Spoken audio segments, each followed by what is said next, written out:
Está pasando en el sentido de que voy a estar cambiando el título del mensaje. Yo estaba preparado para hablar de Lucas 16, está en su boletín, pero Dios puso una carga particular en mi corazón hace días. Hace algunos días yo he tenido que luchar con la tristeza. Yo no sé por qué en las noches me ha invadido cierta tristeza. Y esta mañana cargado, decía, Señor, ¿qué tú quieres que hable? Pues hermano, voy a hablar de eso. Jesús quita la tristeza. Y les voy a pedir que abran sus Biblias en Lucas capítulo 24, esperando que el Señor utilice esta palabra para dar aliento a cada uno de ustedes hoy, como el Señor Jesucristo trata con nuestra tristeza, cómo Él quita la tristeza.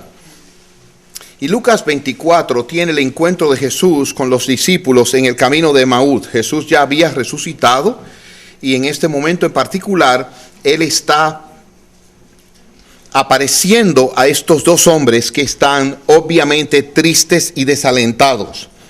Mientras están enfrente de la realidad más gloriosa que el mundo ha conocido, Jesucristo resucitado, ellos estaban tristes y desalentados.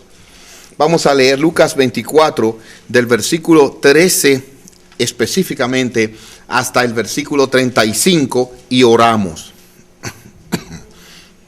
Dice aquí, he aquí el mismo día, y debemos entender que está hablando de domingo, el primer día de la semana, como comienza el capítulo en el versículo 21. He aquí el mismo día, dos de los discípulos, iban a una aldea llamada Emaús, que está como a 11 kilómetros de Jerusalén. E iban hablando entre sí de todas aquellas cosas que habían acontecido. Sucedió que mientras iban conversando y discutiendo el uno con el otro, el mismo Jesús se acercó e iba con ellos. Pero sus ojos estaban velados de manera que no los reconocieron. Entonces les dijo, ¿qué son estas cosas que discuten entre ustedes mientras caminan? Se detuvieron con semblante triste. Y respondiendo uno de ellos, que se llamaba Cleofás, le dijo, ¿eres tú el único forastero en Jerusalén que no sabe las cosas que han acontecido en estos días? Entonces él dijo, ¿qué cosas? Y ellos dijeron, de Jesús de Nazaret, que era un hombre profeta, poderoso en obras y en palabra delante de Dios y de todo el pueblo, y de cómo lo entregaron los principales sacerdotes y nuestros dirigentes para ser condenado a muerte, y de cómo lo crucificaron. Nosotros esperábamos que Él fuera el que había de redimir a Israel. Ahora, a todo esto se añade el hecho de que hoy es el tercer día desde que esto aconteció. Además, unas mujeres de los nuestros nos han asombrado. Fueron muy temprano al sepulcro y al no hallar su cuerpo regresaron diciendo que habían visto visión de ángeles, los cuales le dijeron que Él está vivo. Algunos de los nuestros fueron al sepulcro y hallaron como las mujeres habían dicho, pero a Él no lo vieron. Entonces Él les dijo, oh insensatos y tardos de corazón para creer todo lo que los profetas han dicho. Repitan esa frase conmigo, por favor, todos. Para creer todo lo que los profetas han dicho. No era necesario que el Cristo padeciera estas cosas y que entrara en su gloria. Y comenzando desde Moisés y todos los profetas, les interpretaba en todas las escrituras lo que decían de él. Así llegaron a la aldea donde iban, y él hizo como que iba más adelante, pero ellos le insistieron diciendo, quédate con nosotros porque es tarde y el día ya ha declinado. Entró pues para quedarse con ellos. Y sucedió que estando sentado con ellos a la mesa, tomó el pan, lo bendijo y les dio. Entonces fueron abiertos los ojos de ellos y los reconocieron. Pero él desapareció de su vista y se decían el uno al otro, ¿no ardía nuestro corazón en nosotros cuando nos hablaba en el camino y nos abría las escrituras? En la misma hora se levantaron y se volvieron a Jerusalén. Hallaron reunidos a los 11 y a los que estaban con ellos, quienes decían, verdaderamente el Señor ha resucitado y ha aparecido a Simón. Entonces ellos contaron las cosas que les habían sucedido en el camino y cómo se había dado a conocer a ellos al partir el pan. Vamos a orar un momento juntos, por favor. Padre Santo, gracias por tu misericordia para con tu siervo y con cada uno aquí. Gracias por las cosas por las que pasamos cada uno, que nos muestran nuestra debilidad y nuestra necesidad de ti, y confirman estas cosas maravillosas que tu palabra nos enseña en nosotros mismos. Ven y ayúdanos para poder ver cómo nuestro Salvador quita la tristeza y cómo nosotros podemos enfrentar ese mal y superarlo en ti. Te lo pedimos ahora en el dulce nombre de Jesucristo, nuestro Dios y Salvador. Amén. La palabra de Dios dice que hay una tristeza que viene de Dios. Esa tristeza que viene de Dios es la que lleva al arrepentimiento, que hace que una persona al ver su pecado se sienta triste y se arrepienta. Esa tristeza es buena, porque viene a traernos a Dios, que es nuestro mayor bien. Pero también hay una tristeza producto del pecado en nosotros. Es una tristeza que tiene un fundamento muy malo, que es la incredulidad. La tristeza tiene un fundamento que es incredulidad. Noten ustedes el texto que les pedí que repitieran, el versículo 25, lo que el Señor Jesús le dice a estos hombres. Oh insensatos y tardos de corazón para creer todo lo que los profetas han dicho. En otras palabras, ustedes son insensatos, no están pensando bien y son incrédulos, tardos de corazón para creer todo lo que los profetas han dicho. No parte, todo. Y quiero decirles así, para creer ahora nosotros todo lo que la Escritura dice. En primer lugar, llamo la atención de que estos hombres estaban muy bien entendidos en las Escrituras. Ellos entendían muy bien las cosas que debían suceder. Por favor, véanlo conmigo. Cuando ellos hablaron, cuando el Señor Jesús les pregunta por qué están tristes, a partir del versículo 19, miren todo lo que ellos sabían.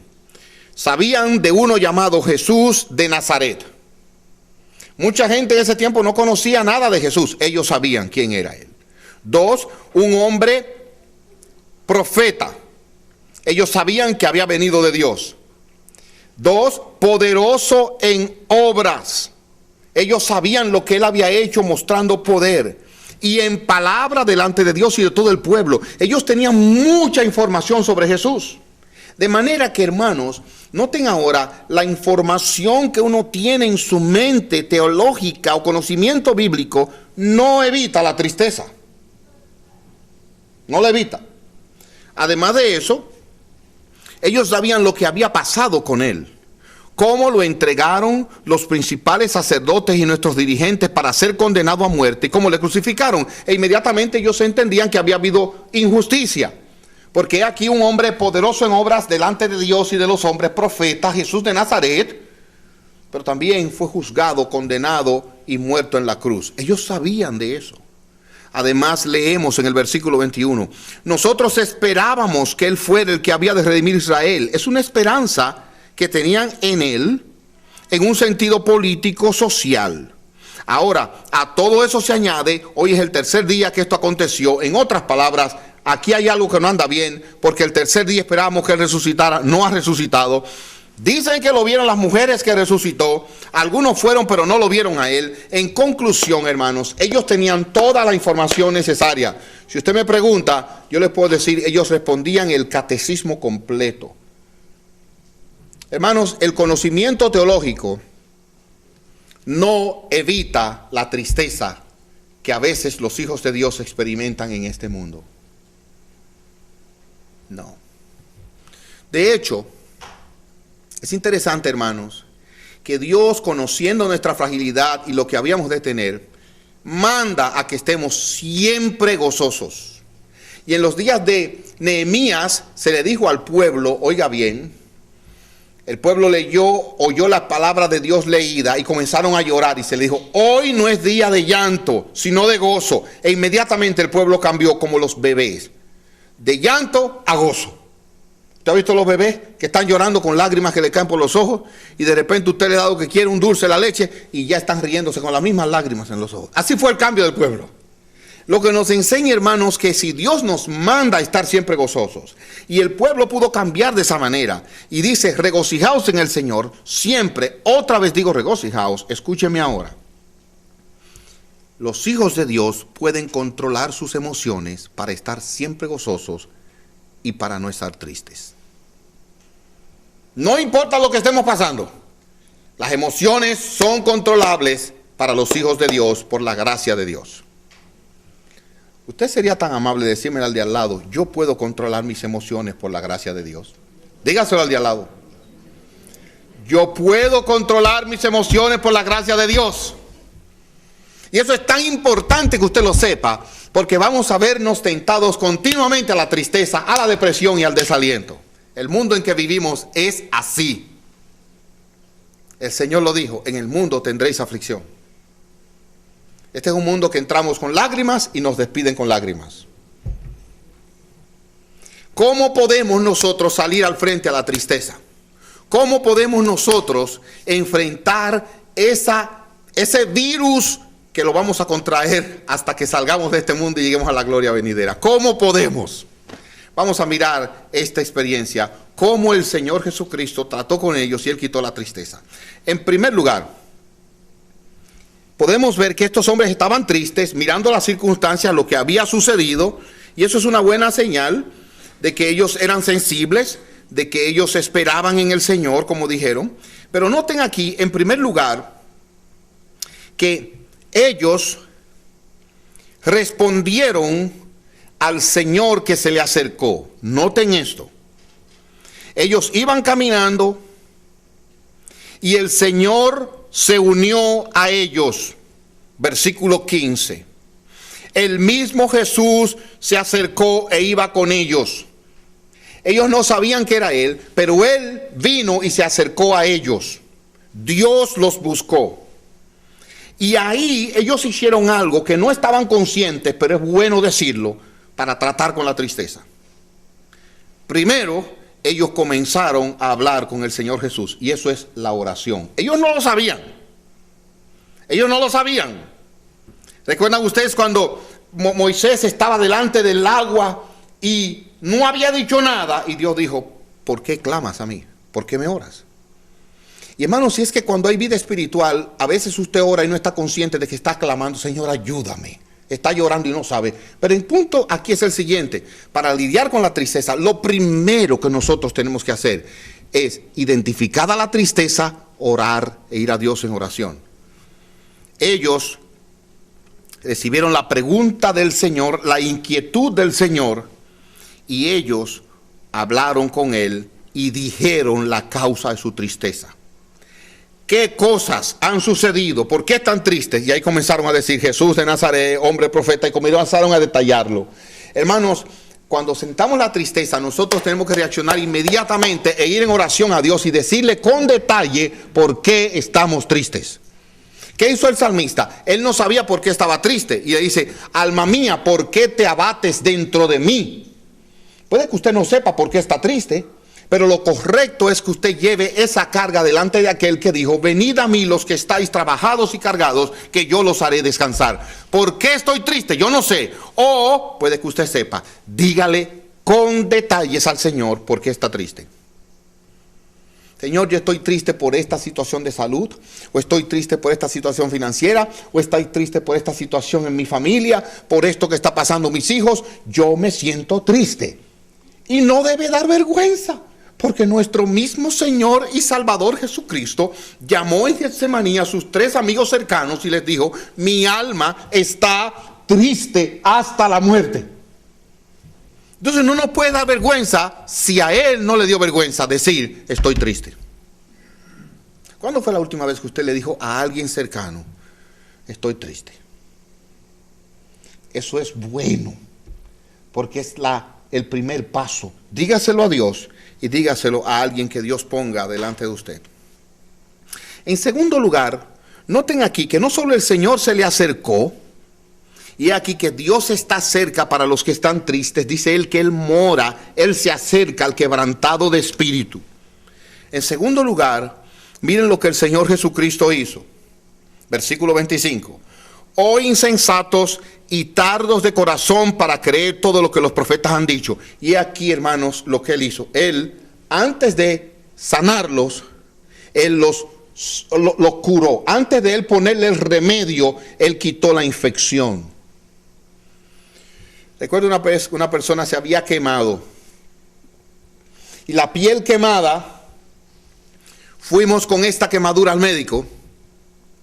Y lo que los doctores dijeron, bueno, para poder sanarle, tenemos que quitarle toda la piel que tiene ahí, que se ha muerto. Y hay que rasparle la quemadura para entonces procurar la salud. Y hermanos, cuando nosotros venimos delante de Dios, muchas veces Él tiene que quitar cosas que están muertas en nosotros y reprendernos. Y tenemos que ser humildes y decir, Señor, quita en mí lo que me impide librarme de este miedo. ¿Es incredulidad? ¿Es algún pecado? ¿Dónde están mis ojos? ¿Qué está sucediendo? El Señor los corrigió. El problema que tienen es que no están creyendo en la palabra que ha sido dada. Y hermanos, verdaderamente yo quiero que se metan eso en su mente porque volveré ahí al final. El problema del miedo es incredulidad. El problema del miedo no es que hay un león afuera, como dice el perezoso de Proverbios. El problema del miedo no es que esté un mundo lleno de problemas. Eso usted lo sabe desde que nació y desde que comenzó a tener razón. Uso de razón. El problema del miedo es incredulidad. ¿Alguna vez usted tiene miedo? No me responda. Pero dígale al de al lado, mi problema de miedo es incredulidad. Dígaselo, por favor. Es incredulidad. Mi problema es incredulidad. Para creer todo lo que Dios me ha dicho. Para abrazarlo. Para estar tranquilo. Nosotros tendemos a tenerle miedo a todo lo que es nuevo.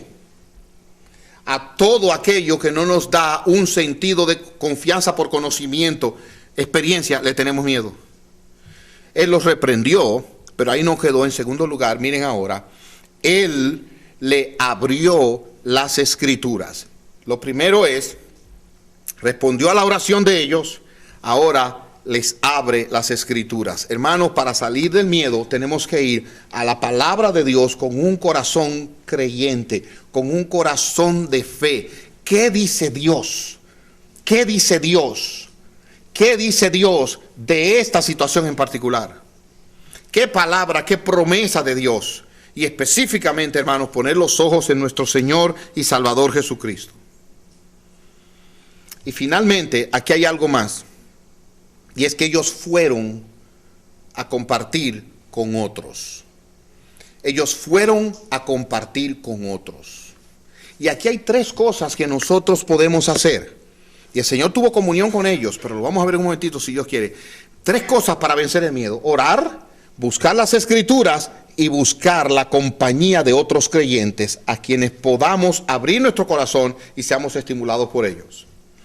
Es como si yo dijera que el miedo de estos hombres aumentó en la medida que se alejaban de los demás. Y ya restaurados volvieron y todos fueron estimulados. Como alguien decía una vez, un carbón fuera de las demás brasas se apaga. Pero cuando está con los otros juntos se mantienen encendidos. Hermanos, miren, a veces nosotros sufrimos mucho y tenemos miedo y tenemos ansiedad, pero es que nos estamos alejando de los medios de la gracia. Y yo estoy preocupado, hermanos, por algunos que a veces no veo los domingos. Y esto no es la salvación, pero esto es un medio que Dios usa para sanarnos, para alentarnos, para bendecirnos. Cuando usted viene aquí, usted sale de aquí, sale con las pilas cargadas. Usted sale con el corazón henchido por la palabra de Dios que ha sido predicada. Entonces no descuidemos nunca estas reuniones, no descuidemos nunca esta bendición que Dios nos da. Ahora, yo quisiera aquí centrarme específicamente en algo que el Señor Jesucristo hizo. Si ustedes se dan cuenta, el momento en que los ojos de ellos son abiertos es en el versículo 30. Mire eso conmigo, por favor. Sucedió que estando sentados con ellos a la mesa, tomó el pan, lo bendijo y les dio. Primero, hermanos, ¿de quién era la casa donde habían llegado? ¿Del Señor Jesús o de estos dos discípulos? Ellos fueron los que le dijeron, quédate. Sin embargo, Él toma el pan. Él, con su corazón de siervo, Él lo bendijo y se los dio. Y ahí los ojos fueron abiertos. Hermanos, yo quiero extraer de aquí un par de enseñanzas con las que quiero enfatizar cómo el Señor Jesucristo quita la tristeza y cómo nosotros podemos alegrarnos, librarnos de la tristeza, cualquiera que sea nuestra situación, como dijo el apóstol Pablo. En primer lugar, noten esto, hermanos. Nosotros podemos ver el cuidado y la mano de Dios en cosas sencillas y aparentemente intrascendentes, para que estemos alegres y no estemos tristes. Podemos ver la presencia, el cuidado, el amor, la atención de Dios con nosotros para alentarnos en cosas sencillas y aparentemente intrascendentes. ¿Qué fue lo que el Señor Jesucristo aquí tomó en sus manos? Dígame usted. Pan. Y ese pan no tenía todo el adorno que tenía el pastel que nos comimos esta mañana. Era un pan. Sin embargo, ellos vieron al Señor y su tristeza desapareció comiendo un pan. Y eso significa que usted puede estar contento aunque lo que tenga en su mesa sea solamente un pan. No se necesita mucho para ser felices en Cristo. Si Él está con nosotros, un poquito es suficiente. Hermanos, dice Pablo, teniendo sustento y abrigo, estemos contentos con eso. Tratemos de liberarnos de esta cultura y este mundo en que vivimos, que se necesita más y más y más y más para estar contentos y ser felices. No, hermanos, con un poquito que tengamos, aunque sea un solo pan, podemos estar satisfechos y libres de tristeza. Si el problema de su tristeza no es la falta de bienes, es la falta de más palabras de Dios en su corazón. Al contrario, muchas veces la abundancia de bienes aleja la alegría o el gozo y aumenta la tristeza. Un pan. En segundo lugar, nosotros podemos regocijarnos y ser libres de la tristeza, no solamente en cosas pequeñas o intrascendentes, ahora miren, sino en cosas donde vemos el cuidado, la presencia y el amor de Dios para con nosotros. Y tenemos que pedirle a Dios que abra nuestros ojos. Que abra nuestros ojos. Hermanos, ¿de qué manera Dios continuamente cuida de nosotros? ¿De qué manera la presencia de Dios está siempre con nosotros? ¿De qué manera Dios siempre nos provee? Pero uno no lo ve, uno no puede apreciarlo por la dureza de su corazón. Y como dice aquí esta palabra, porque nuestros ojos están velados. Oh, hermanos, ¿cuántas veces nosotros hemos rogado a Dios, Señor, si tan solo me dieras eso? Dios nos lo da y antes de que pase el día ya nos olvidamos y estamos pensando en aquello ahora. ¿Usted recuerda la última vez que usted le pidió a Dios, Señor, si tan solo tuviera esto? ¿Recuerda cuándo fue la última vez?